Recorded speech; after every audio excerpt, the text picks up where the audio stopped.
বড়দিনের আলোকসজ্জার সবচেয়ে বড় উপকরণ হলো ক্রিসমাস ট্রি জানিয়ে রীতিমতো প্রতিযোগিতা চলছে দেশে দেশে। নিউ ইয়র্কের সবচেয়ে বড় ক্রিসমাস ট্রি লাগানো হয়েছে ম্যানহাটনের মিডটাউনের রকফেলার সেন্টারে।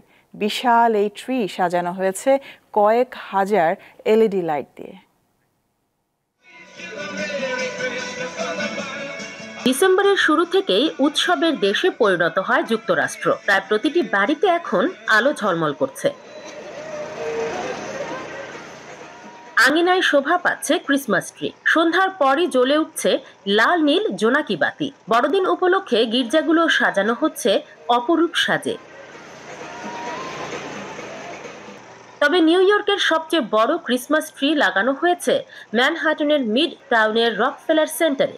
প্রতি বছরই নভেম্বরের শেষ দিকে কিংবা ডিসেম্বরের শুরুতে সেখানে ক্রিসমাস ট্রি লাগানো হয়।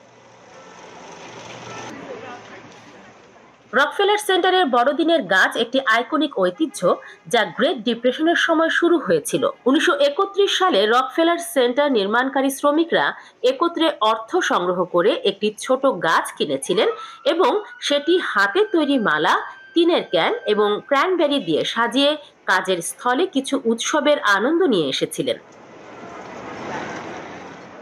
এটি এখন কেবল নিউ ইয়র্ক নয়, জাতীয় ঐতিহ্যে পরিণত হয়েছে। নানা রঙের হাজারো এলইডি বাতি দিয়ে সাজানো হয়েছে গাছটিকে। রাতে দেখলে মনে হয় এটি বুঝি আলোর গাছ।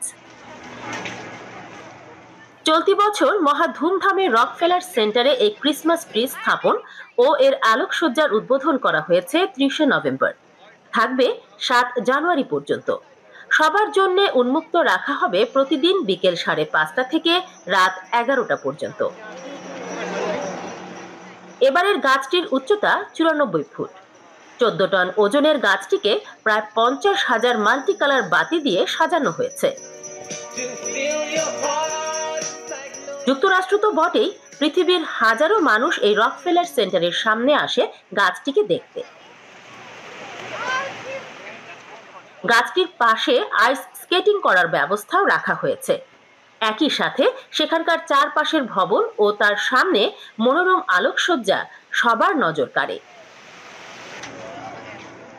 তানিয়া আফরিন, দীপ্ত সংবাদ, নিউ ইয়র্ক, যুক্তরাষ্ট্র।